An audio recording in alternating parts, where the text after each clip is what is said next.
I wasn't sleeping. The silence of the house was too heavy to allow rest, and the clock in the hallway was striking 1 in the morning when I heard her voice. Low, controlled, almost satisfied. My daughter-in-law did not whisper out of fear, but out of habit. It was in this tone that she said she had solved the car problem.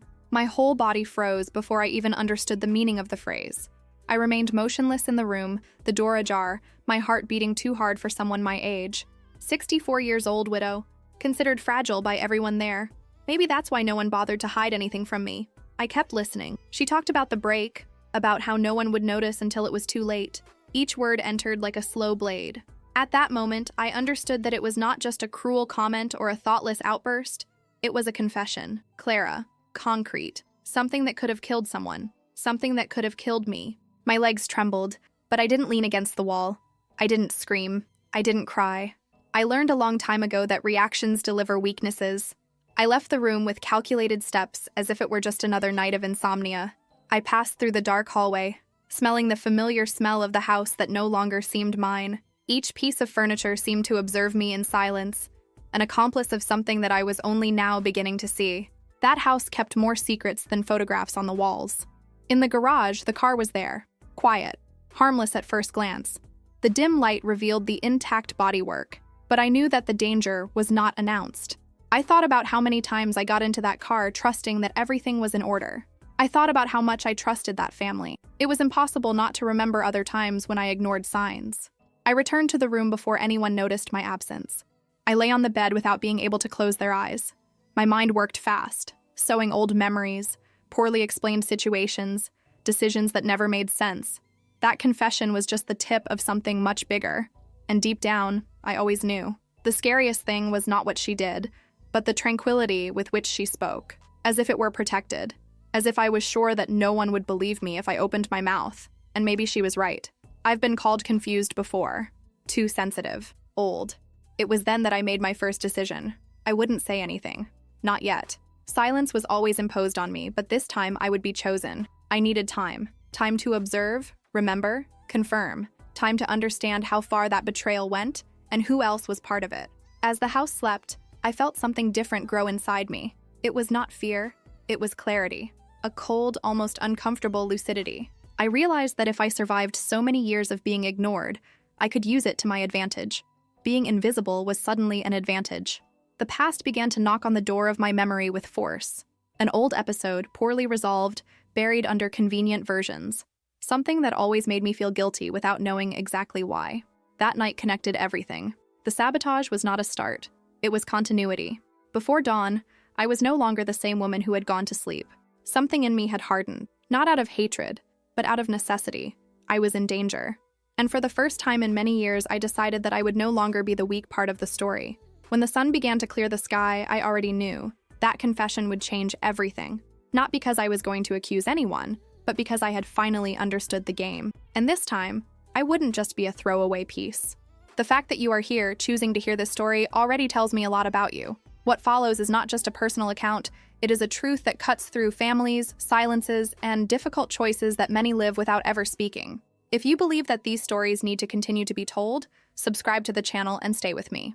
I always knew that in that house, I was seen as a delicate weight, something that needed to be tolerated, not heard. Since my husband died, I have existed in a kind of invisible corner of the family where my opinion was received with polite smiles and quickly dismissed. I was the sensitive widow, the emotional mother, the lady who needed to be protected from herself. My son said he was careful. My daughter-in-law called it worry, but I felt the contempt between the lines, in the looks exchanged when I talked too much, in the decisions made without consulting me. My age always came before any argument.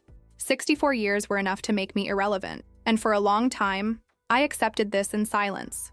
Routine reinforced this role. I woke up early, prepared coffee for everyone, collected crumbs from conversations that never ended with me. When she suggested something, she was gently interrupted. When she disagreed, she was reminded to rest. It was not explicit cruelty.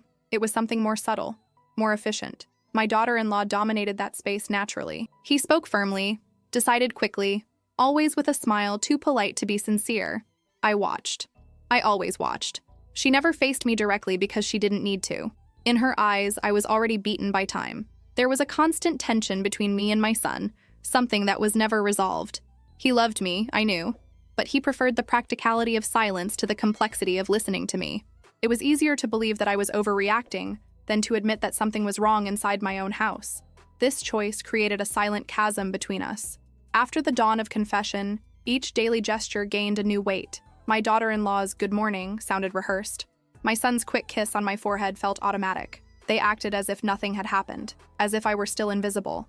Little did they know that that invisibility had just changed its meaning. During breakfast, I noticed how they talked about me as if I wasn't there. She's forgotten. She's sensitive. Maybe she needs help. Not a single sentence was said directly to me. They were seeds planted in the air. Narratives being built calmly. I felt the anger rise, but I didn't let it show. The woman they saw needed to continue to exist. Fragile, confusing, harmless. I needed them to believe that for a while longer. Swallowing pride was part of survival. It always has been. While they left for work, I was alone in the house. I walked slowly through the rooms, touching furniture, photographs, memories. This was not just their home. It was my story, too. Each wall carried decisions I made and concessions I made on behalf of the family. It was there that I realized something fundamental. I had not been weak. I had been patient. And patience, when accumulated over years, can turn into something very dangerous. They mistook my stillness for submission. They confused my age with disability. I sat in the armchair in the living room and took a deep breath. For the first time in a long time, I didn't feel lost. I felt underestimated. And that changes everything. Because those who are underestimated can observe without being noticed, plan without being suspicious. At that moment, I accepted the hardest truth. If I did nothing, I would be erased little by little. Not just emotionally, but as a person. My voice, my story, my security. Everything was at stake, and no one there was going to save me. I got up slowly, with the calm of someone who knows that time now works in his favor. If they thought I was just a tired woman, they would continue to think so, for now. Because that version of me was exactly the one I needed to exist. Until the right time. Silence has always been imposed on me as a natural condition of coexistence. But that morning, he turned into a choice. Not because I was afraid to speak, but because I understood that any word said too soon would be used against me. The narrative was already ready. I was the confused old woman, too sensitive to understand things as they really were. I spent the day observing. Every gesture, every exchange of glances between my son and daughter-in-law seemed loaded with codes that I had previously ignored. Now it all made sense. Their silence was not normality. It was control. And control only exists when someone believes that the other does not react. My daughter-in-law spoke to me as if talking to a tired child. Slowly, smiling, exaggerating the kindness. That disgusted me. But I responded the same way I always did. Low, polite, almost grateful. She needed to continue believing that I didn't pose any risk. Inside me, however, something was organized. It was not revenge, as many might think. It was survival. The dawn confession had crossed an irreversible line. Sabotaging a car was not a metaphor. It was a concrete threat. And threats like this do not admit naivety. I thought about how many times I took that car alone, in how many corners I took trusting that the brakes would respond. The idea that my death could be treated as an ordinary accident made me nauseous. For the first time, I felt real fear. Not the diffuse fear of old age, but the clear fear of those who perceive that someone wants their end. Even so, I didn't cry. Crying would be wasting energy on something that would not protect me. I needed to keep a clear mind. Clara. The silence helped me to hear more, to see better. Those who talk too much give themselves away. Whoever listens, learns. In the afternoon, I heard my son comment that I was strained, not for me, for her. That confirmed what I already suspected. My lucidity was being put in doubt before I even said anything. The ground was being prepared, and I almost admired the coldness. It was at that moment that I realized how much they underestimated me. They believed that my age had erased my ability to reason, to plan, to react. They did not understand that I survived things far worse than domestic contempt. They didn't know what I've been silent about in the past. Silence began to work in my favor. The less I spoke, the more they relaxed. The more invisible I became, the freer they were to make small slips. A crossed sentence, a hasty comment. And overconfidence is always the beginning of the fall. At night, I locked the bedroom door carefully. A simple but symbolic gesture. For the first time, I felt that I needed to protect myself inside my own home. The notion of home had been broken definitively. Now, that space was hostile territory disguised as familiarity. Lying in bed, I began to mentally review the past. Unresolved situations, discussions interrupted, guilt that was never explained properly. The confession of sabotage had opened an old fissure. Something had been built on lies, and I had been the silent foundation of it all. I realized then that the silence that had accompanied me for so many years had not been just weakness. It had been training. I learned to endure, to observe, to guard. And now, finally, it made sense. What used to diminish me now protected me. I fell asleep with an uncomfortable but firm certainty. As long as they believed I was cornered, I would be safe. Silence was no longer the absence of a voice. It was strategy. And for the first time, I knew exactly when to use it and when to break it. There are memories that do not age. They just hide, waiting for the right moment to return to the surface. The confession that morning was the key that unlocked a door that I had kept closed for decades. An old episode, carefully distorted, reappeared with cruel clarity, as if it had never gone away. I was younger when it all happened. He still believed that justice existed within the family, that the truth always found room to breathe. I was wrong. At that time, something serious happened, something that was never fully explained, but which quickly gained a convenient version, a version that placed me as the indirect culprit. I remember how I was convinced to accept silence. They said it was better this way, that exposing it would destroy the family. I accepted it out of love, out of fear, out of tiredness. I took on a guilt that was not entirely mine. I carried crossed looks, veiled comments, an invisible stain that was never removed.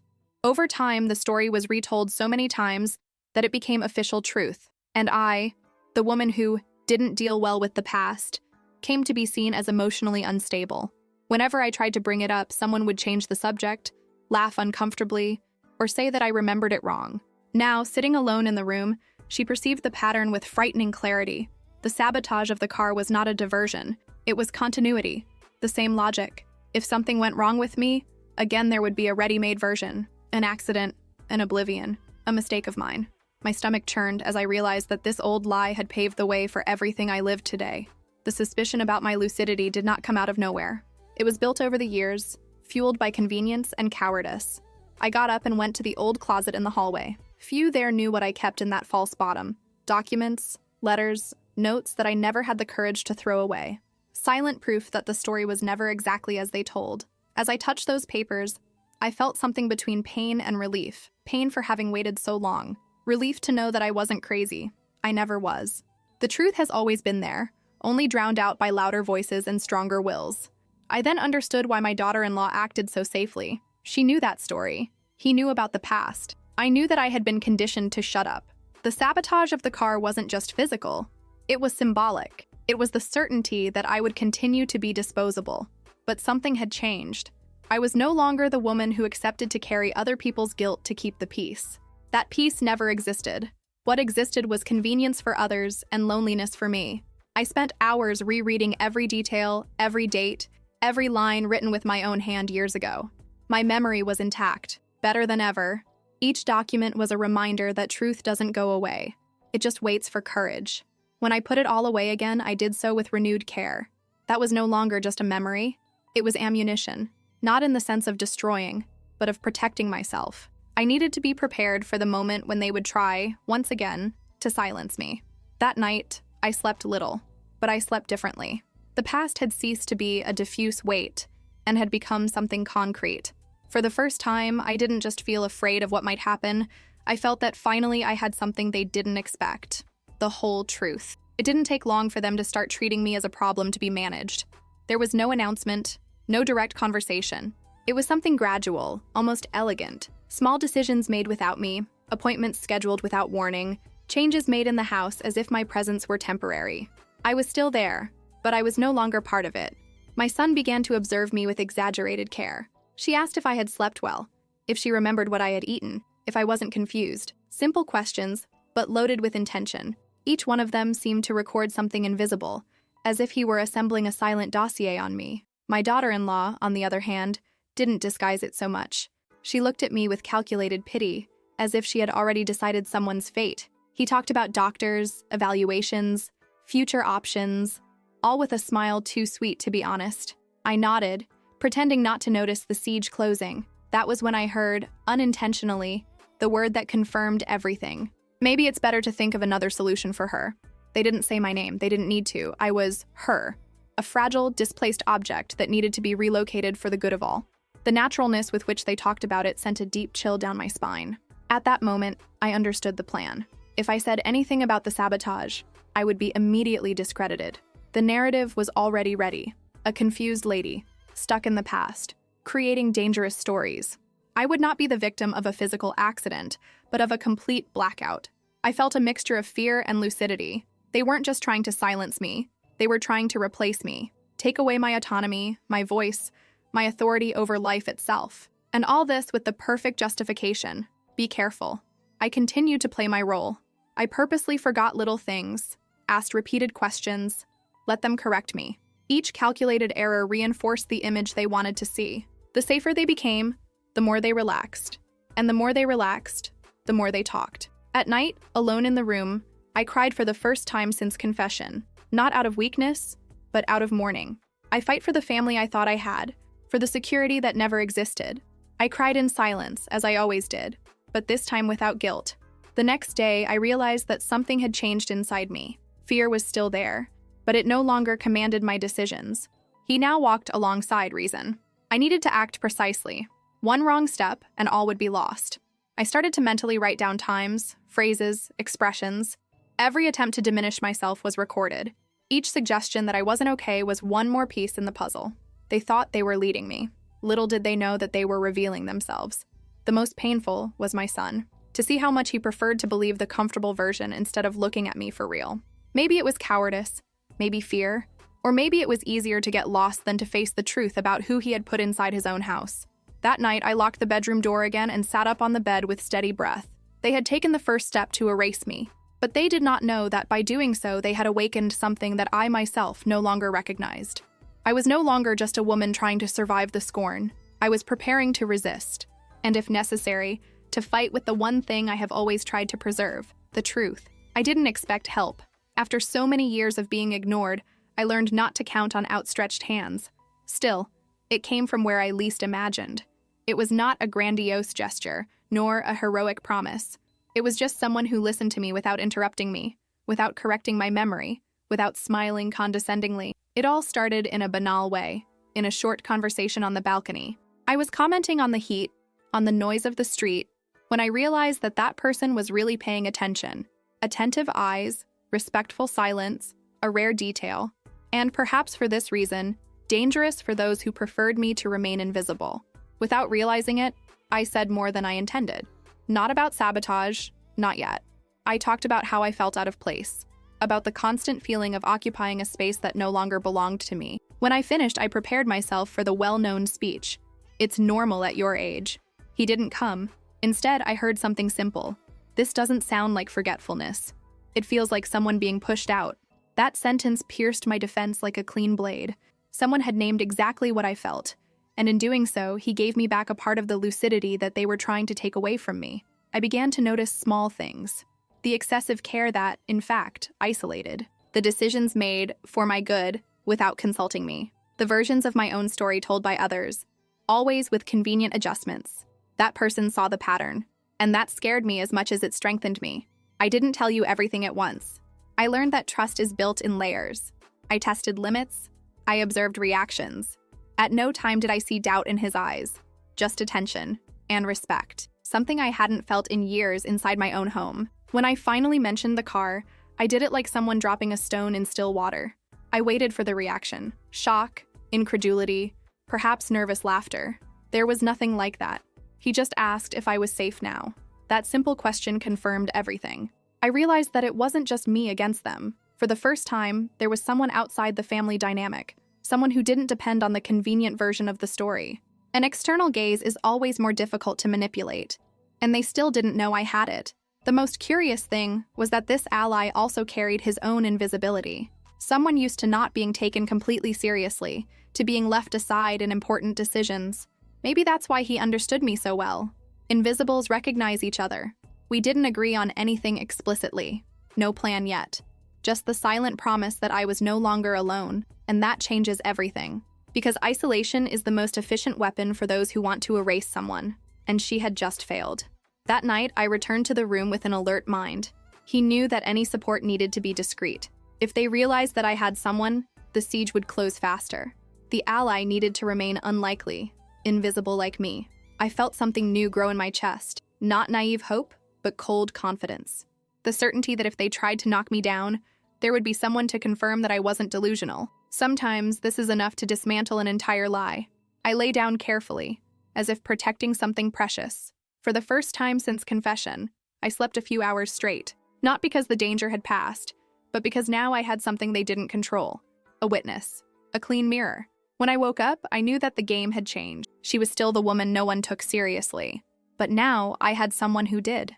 And that made me something new. A silent threat. I started to pay attention to everything that had previously seemed irrelevant. The tone of the conversations when I entered the room. The sudden silence. The sentences interrupted. It was as if the house had developed two different rhythms. One for when I was present, the other for when they believed I didn't hear. I learned to move slowly, without making noise. Not out of fear, but out of strategy. My age, once used against me, was now my perfect disguise. No one suspects those who walk too slowly. No one imagines that a tired woman is recording every detail with surgical precision. My daughter-in-law started making small mistakes, an out-of-turn comment, an excess of control, a constant need to reassert authority. Safe people don't need that. True power is silent. And she was getting loud. I noticed that she watched me when she thought I didn't. Eyes too attentive, evaluating my reactions, measuring my level of attention. Maybe she was beginning to suspect that I wasn't as detached as she seemed. Maybe she was just restless. Anyway, it was a sign. I started to vary my behaviors on purpose. One day, he forgot someone's name. The next, he remembered old dates with absolute clarity. This inconsistency was confusing. I kept them insecure, not knowing how far my lucidity went. Control begins to fail when the other is not predictable. I overheard a conversation behind the office door. They talked about documents, about the house, about needing to solve this soon. My name appeared, followed by an uncomfortable silence. I didn't need to listen anymore. Enough had already been said. They were speeding something up. I told only part of this to my ally. I've learned that sharing too much too soon weakens. He agreed. He said that I needed to continue being patient, but he alerted me to something important. When someone starts to be suspicious, they usually act before confirming, and that was dangerous. Tension seeped into everyday life. Small frictions, hard looks, forced kindnesses. My daughter-in-law began to exaggerate the care, offering help for things I had always done alone. Each offer came with a subtext. You can't handle it. I refused some, I accepted others. All calculated. I needed to appear vulnerable enough to reassure her, but not so much as to warrant immediate action against me. It was a delicate, almost cruel balance, but I had been cruelly underestimated for far too long. At night, alone in her room, she relived every detail of the day as if reviewing a report. He analyzed speeches, expressions, changes in tone. I was learning to play a game that I never asked to play, but now needed to win in order to survive. I felt the weight of fatigue, but also something new: focus. There was no more room for emotional distractions. Every decision had to have a purpose. Each reaction, a reason. I was no longer just a woman trying to make sense of what was going on. I was someone gathering invisible evidence. At one point, I heard footsteps stop on the other side of my door. No beating, not a word, just presence. I waited in silence until they walked away. That confirmed my biggest fear. I was no longer just ignored. I was being evaluated. Lying in bed with my eyes open in the dark, I accepted the truth without romanticizing. Danger was approaching. But contrary to what they expected, I was not unprepared. While they observed shadows, I already saw the complete drawing. I started waking up before everyone else, not because of insomnia, but by choice. The house was still asleep when I was already sitting at the table, organizing thoughts like someone who arranges pieces on a board. Each silent morning was a safe space to think without interference, without judgmental looks, without distorting voices. I began to review old documents with another eye. Roles that once represented only memories were now potential evidence. Dates, signatures, decisions made without my consent. Everything that seemed bureaucratic gained weight. I realized that my story had been rewritten not by a major event, but by repeated small omissions.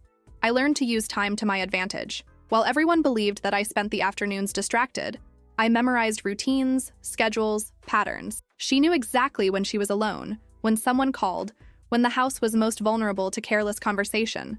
Information has always been power, and I was finally accumulating mine. I started to mentally register specific phrases, not versions, but exact words, the tone with which they were said, who was present. These details make a difference when the truth needs to be sustained before others. Memory, when trained, becomes a silent weapon. I also started testing limits.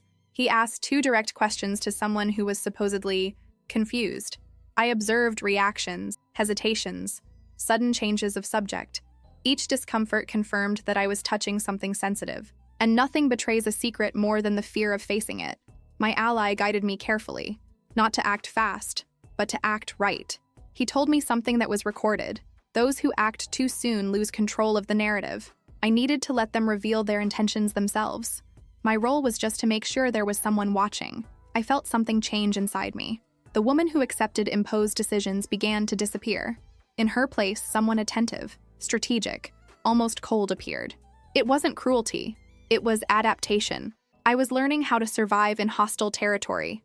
I started to take care of myself more, not out of vanity, but out of presence. Posture, firm gaze, shorter answers. Small changes that did not immediately draw attention, but that altered the dynamics. People who want to control need to feel superiority. I began to quietly deny it. My daughter-in-law noticed. I saw it in her eyes. A new discomfort, difficult to name. I was still gentle. I was still calm, but it didn't seem so breakable anymore. This irritated her. Her control depended on my apparent fragility. There was a day when she tried to tease me. An acid comment, disguised as a joke. Before, I would have lowered my head. This time, I just held my gaze and remained silent. Nothing disarms an aggressor more than the absence of an expected reaction. At night, alone, I felt the weight of what I was becoming. It was not light. It wasn't easy. There were times when I just wanted to leave, disappear, save myself from all that. But disappearing was exactly what they wanted, and I was no longer willing to make it easy. I understood that I didn't need to scream to be heard, nor accuse to be feared. It was enough not to be predictable. It was enough to no longer be controllable. The invisibility that had weakened me for years now gave me the upper hand. Lying in bed, before going to sleep, I accepted the hardest and most liberating truth. I could no longer be the woman I was. That version would not survive. To continue existing, I needed to learn how to play, and I was learning fast. I realized that something was about to happen when they started talking about me in a hurry. It was no longer that slow, calculated care. There was urgency in conversations, abrupt interruptions when I entered the room, decisions made in days, not weeks. Those who are in a hurry usually make mistakes, and I felt that their mistake was approaching. The first clear sign came on an afternoon too ordinary to be innocent. My son sat down in front of me with a strained smile and said he needed to talk. He used soft words, but the content was harsh. Perhaps it was time to think of another way for me to live, something more adequate, safer, security, the favorite word of those who want to take everything from someone. I listened without interrupting. I let him speak, to justify, to hide behind the discourse of care. Every sentence of his confirmed what I already knew. They were laying the groundwork to drive me away. It was not a suggestion. It was an early announcement. I asked in a low voice if it was his or her idea. The silence that followed answered for him. Long silences always say more than rehearsed words. At that moment, I understood that the danger was no longer just potential. It was concrete. They were acting. In the following days, everything accelerated. Consultations mentioned without clear dates. Phone calls ended when I showed up. Papers on the table that disappeared too quickly. My name began to circulate in contexts that did not include me. I was being displaced while I was still breathing. The fear came back with force, but it didn't paralyze me. It was now accompanied by an almost cruel clarity. If I waited any longer, I would lose control of my own life. The strategy needed to leave the field of observation and enter the field of action. The time of invisibility was ending. I talked to my ally that same night. For the first time, I spoke bluntly.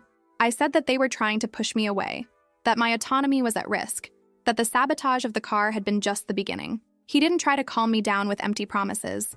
She just listened and said that now I needed to be prepared to defend myself. That word, defend, echoed within me. It was no longer a question of proving something. It was about making sure I wasn't silenced before the truth came out.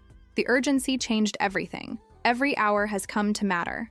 I began to mentally organize what I had and what I needed. Documents, records, clear memories, indirect testimonies.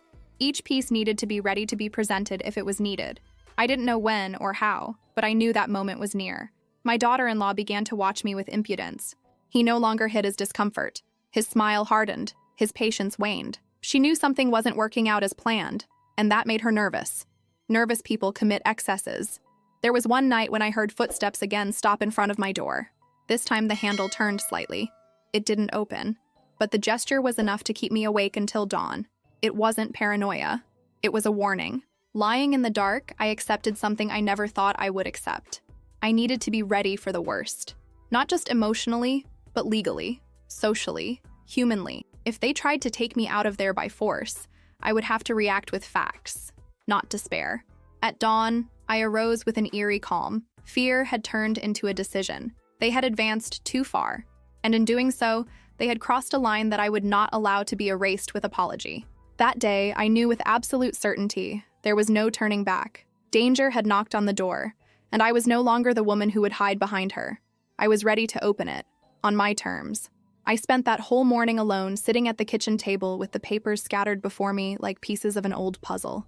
It was no longer possible to pretend that the past was dead. He breathed there, between poorly explained dates and decisions made without my consent, just waiting for me to have the courage to face him without filters.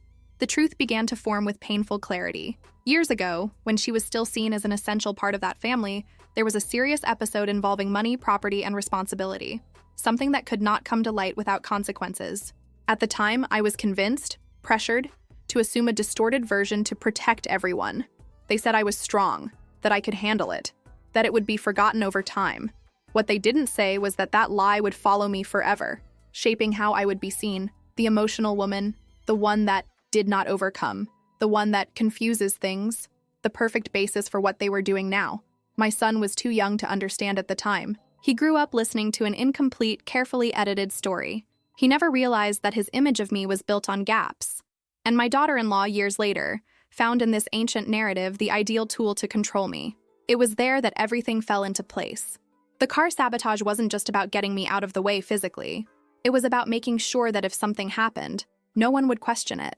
An accident would be just another tragic chapter of the problematic woman. The story was already ready, even before the crime. I felt the impact of this understanding on my entire body. My hands were shaking, but my mind was strangely calm. It wasn't anger. It was lucidity. A hard, almost clinical clarity. I had been used as a moral buffer for decades, and now they wanted to discard me. I went back to the documents more carefully. I saw there indirect evidence of what I had always suspected. Signatures made under pressure. Decisions made in a hurry. Records that showed that I had not been the source of the problem, but the convenient solution. That didn't just absolve me, it repositioned me. I also realized how much I was trained to doubt myself. Every time I tried to question the past, someone said I was reliving old things. Each time I felt wronged, I was reminded that no one else remembered like that. This repetition was not by chance. It was method. I cried there, alone, not out of weakness, but out of mourning. I mourn for the woman who accepted to carry a guilt that did not belong to her. I fight for lost time, trying to be understanding with those who have never been fair to me. That pain needed to be felt before it could be transformed. When I wiped my face, something in me had changed definitively. There was no more room for doubt. I wasn't exaggerating. I wasn't confused. I never was. The truth was solid, documented, coherent, and it gave me a strength that I hadn't felt in years. I called my ally and told him everything. I didn't ask for advice. I just spoke. He listened in silence and, at the end, said something simple. Now you have what they have always feared, a complete narrative. That gave me goosebumps. At that moment, I decided that I would no longer be just defensive. I wouldn't expect them to try to get me out of there to react. The truth needed to come out before they pushed me off the stage itself. The time for passive reaction was over. I kept the documents with extra care. They weren't just papers. They were proof that my entire life had been manipulated under the guise of protection. And more than that, they were my turning point. As I got up from the table, I felt something firm settle inside me. It wasn't hate. It was determination. The truth had changed everything. And from that moment on, I wouldn't play to survive. I would play to expose. This part that comes now is the most difficult to expose. Telling this means letting go of the silence that has protected me for years and accepting the weight of saying something that has never been easy to sustain. If you've come this far, it's because you understand that some truths are too expensive to hide. That's why I ask you, sign up, not as a support for me, but as an act of preserving these voices that only survive when someone decides to listen. After the truth settled within me, everything began to have clearer contours. There was no longer emotional noise, only decisions to be made. I started to see that house as a real board, where each person occupied a clear position, and for the first time, I was also occupying mine, consciously. I understood that the confrontation could not be impulsive. To scream, accuse, beg for justice would be to deliver exactly what they expected, an uncompensated woman. The confrontation needed to be surgical, public, and sustained. It was not enough to tell the truth. It was necessary to prove it. I started to organize everything in stages. What should be revealed first? What needed to be saved for the exact moment? Truths released too soon lose impact. I learned this by observing how they have always controlled the narrative over the years. My ally helped structure the plan without ever trying to take control. He knew that this fight was mine. He limited himself to asking the right questions, those that force us to think about the consequences. Who needs to hear this? In what context can no one ignore? What happens next? I started to mentally rehearse each possibility. The predictable denials. My daughter-in-law's strategic tears. My son's defensive silence. I needed to be ready for anything. The biggest mistake would be to underestimate their reaction, just as they underestimated me for years.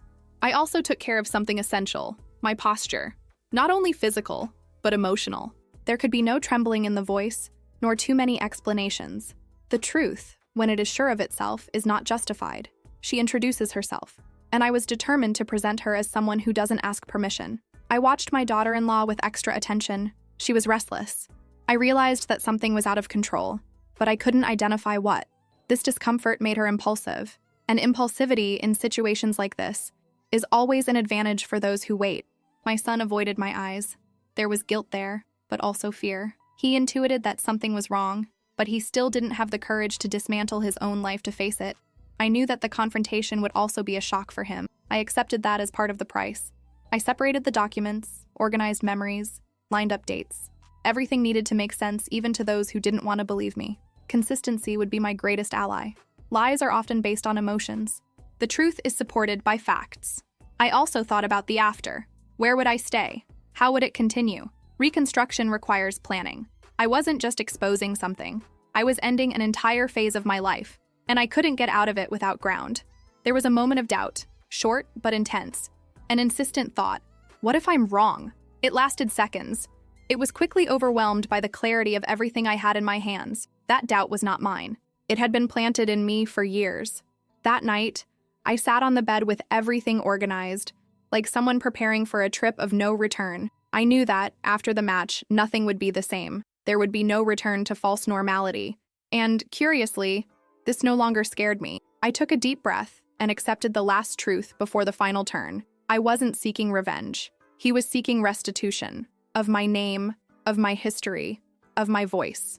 The confrontation would not be an attack. It would be a return. When I turned off the light, I felt a firm, almost solemn calm. I was ready. And for the first time in a long time, it wasn't the woman waiting to be chosen. I was the woman who chose when everything would be revealed. The final attack came disguised as care, like all the others. My son entered the room that morning with a tone too grave to be spontaneous. He sat on the edge of the bed and said they were worried about me. He didn't use my name, he used we. It is always easier to take something from someone when responsibility is diluted. He talked about evaluations, experts, quiet places where I could rest. Every word seemed chosen to sound sensible, but I felt the weight of the threat behind them. It was not an invitation. It was an elegant push out of life itself. My daughter-in-law appeared soon after, as if it were a coincidence. His smile was restrained, almost victorious. She watched me as someone who evaluates an object about to be packed. There was no hurry, just certainty. That made me understand how confident they were that I would not have a reaction. They asked if I was confused. He remembered what had happened in the last few days. The question was not looking for an answer. It was looking for a record. Any hesitation would be used as evidence. I took a deep breath and replied with excessive calmness. The calm of someone who has already decided not to give in. Even so, I felt the ground shake. The possibility of being removed from there against my will was no longer theoretical. It was being drawn with soft phrases and steady looks. For the first time, I realized how much legality can be distorted when someone controls the narrative. When they left the room, I was alone for long minutes. The silence this time was not strategic. It was heavy. For the first time since the beginning of everything, I felt absolute loneliness.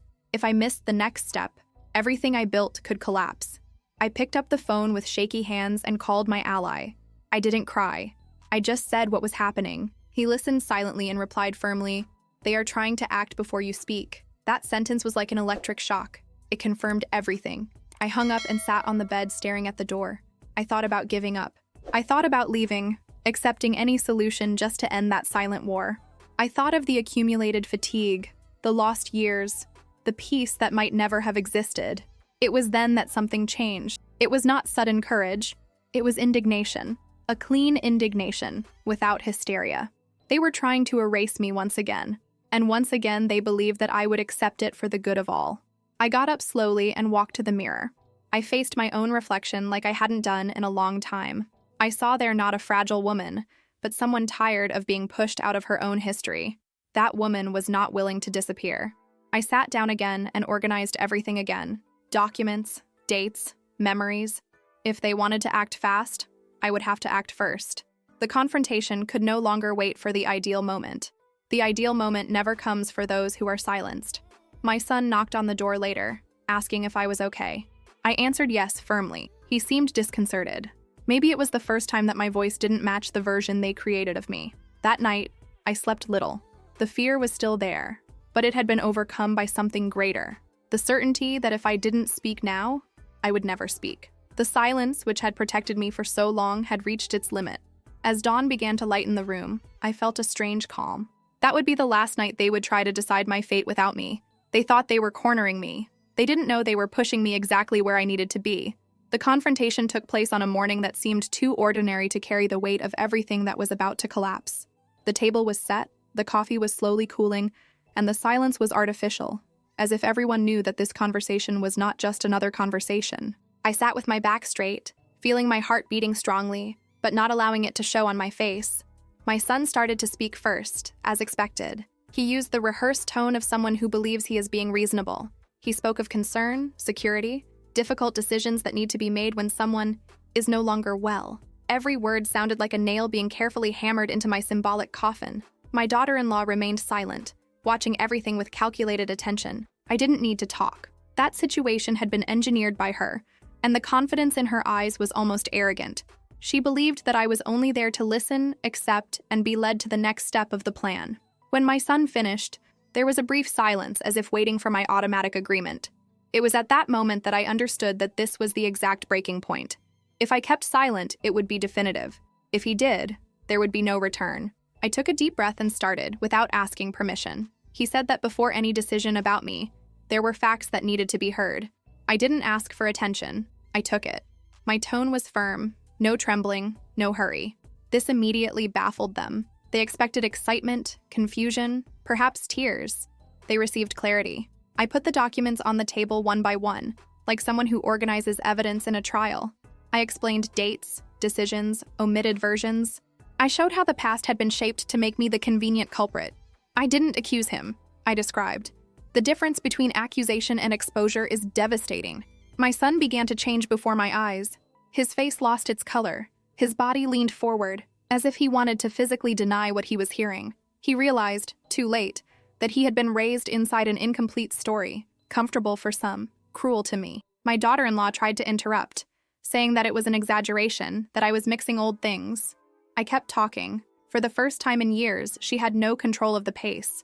His voice lost strength when he realized that no one else was looking only at me. So I talked about the car. I didn't raise my voice. I didn't dramatize. I repeated exactly the words I heard that morning, word for word. The silence that fell on the table was so heavy that it felt physical. Even the air seemed denser. She reacted as predicted. He vehemently denied, let tears come too quickly, appealed to indignation. It was a rehearsed show, but this time there was no audience willing to applaud. The context had already changed. It was then that I presented what she did not calculate, the standard, the rush to move away soon after, the conversations about my sanity, the attempts to isolate myself, the decisions made without me. Nothing there was isolated evidence. It was a continuous, logical, frightening line. My ally was present, not as a hero, but as a witness. Someone without emotional ties, without hidden interests. He confirmed changes, attitudes, speeches. She confirmed that I was not alone, nor delirious. That external validation was the blow that dismantled the house of cards. My son brought his hands to his face. He didn't cry, but he was broken, not by the accusation, but by the belated understanding. The woman he married and the mother he had always underestimated now occupied inverted places before him. I closed by saying something simple but definitive. I'm not asking you to pick a side now. I'm informing you that I will no longer accept decisions made about me without my consent. If you want to follow legal paths, I will too. I'm prepared. I got up without waiting for an answer. There was nothing more to explain. The confrontation did not have to end in shouts. It ended in the heavy silence of someone who realizes that the truth has already been told and can no longer be erased. As I left the room, I felt the weight of decades lift from my shoulders. There was no apology, no miraculous reconciliation, but there was something much more real. The definitive breaking of the image of a fragile and confused woman that they built about me. Alone in the room, I sat on the bed with my body finally reacting. Her hands trembled slightly, her heart racing, but there was peace there. Not complete relief, peace. The peace of those who know that it will no longer be erased. The public confrontation had taken place, and from that moment on, I was no longer the woman who needed to prove that I was lucid. I was the woman who had imposed the truth, and that, whether they liked it or not, changed everything. After the match, the house never sounded like it had before. There were no immediate arguments, no emotional outbursts. What settled in was something deeper and more cruel. A heavy silence, loaded with meanings. Every step echoed too much. Every closed door seemed definitive. My son avoided looking at me. When our eyes met, there was something broken there. Not anger, but shame. The shame of those who realize too late that they have chosen comfort over truth. He didn't apologize to me. Maybe he still didn't know how to do it without admitting everything he lost. My daughter-in-law closed herself completely. There were no more fake smiles, no attempts at kindness. There was coldness, a calculated distance. She knew she no longer had control over me, but she also knew that the battle was not over. People like this do not surrender easily. I began to be treated with excessive caution, as if any words could reignite the fire. Curiously, this caution was a belated form of respect. They no longer dared to diminish me, but they also did not know how to approach without facing what they had done. The price of truth began to reveal itself in small losses, invitations that no longer exist, conversations that died in between, the constant feeling of being in neutral territory within one's own home. I had regained my voice, but I had lost the illusion of belonging. There were nights when the weight of it all fell on me hard. The victory was not accompanied by comfort. I wondered if it would have been easier to remain silent, to grow old in silence, to accept the role I was given. But these questions were short-lived. The alternative was to disappear inside. My ally was still present, discreet, respecting my limits. He didn't offer me ready-made solutions, just presence. Sometimes that was all I needed to remember that I wasn't wrong to have spoken. The truth can isolate, but it also reveals who remains. I began to think about the future seriously. Not as an escape, but as a reconstruction. I could no longer live there as before. That house bore too many marks, too many open wounds. Staying would require an emotional negotiation that I wasn't willing to make. My son tried to talk to me once. It was not a request for forgiveness. It was a confused attempt to keep something standing. I listened to him, as I always did. But this time I didn't accept emotional crumbs. He said some bridges need to be rebuilt slowly and others may never be. That conversation sealed something between us. Not a definitive breakup, but an honest distance.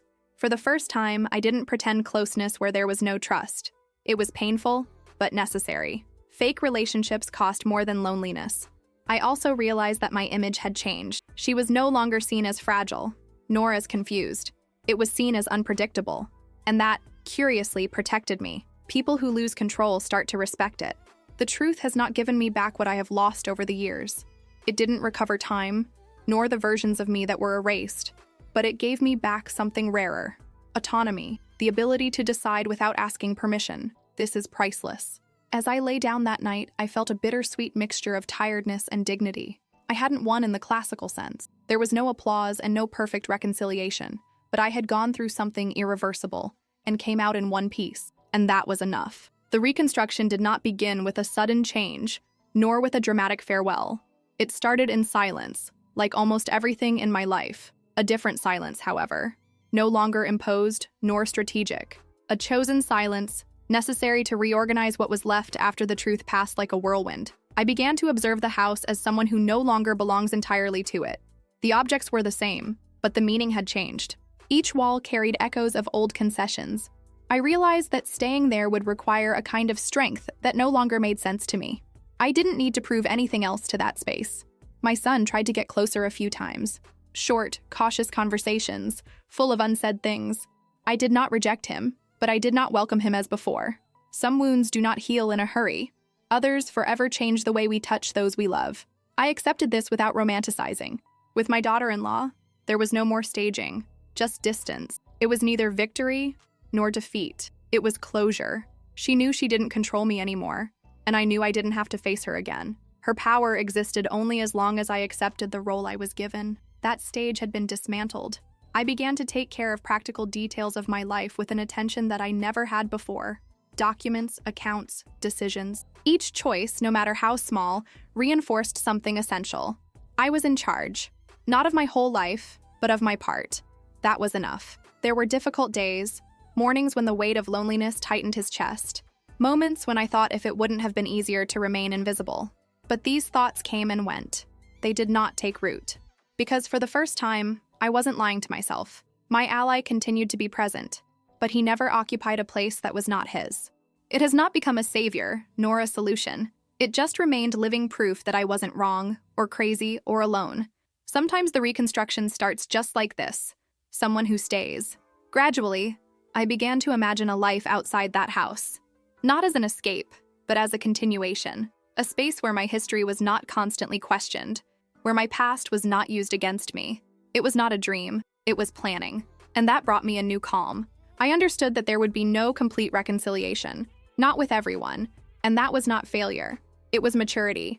Some relationships survive only if we pretend nothing happened. I was no longer capable of that.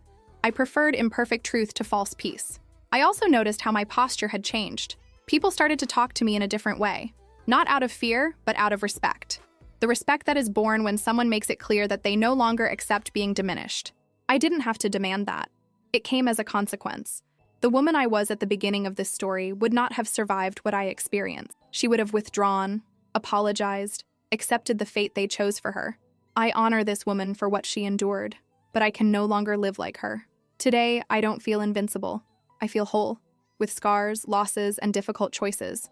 I have not recovered what has been taken from me over the years, but I have conquered something that no one can take away anymore. My lucidity, my voice, my dignity. The reconstruction did not give me back a perfect family, nor a comfortable ending, but it gave me something rarer and more true.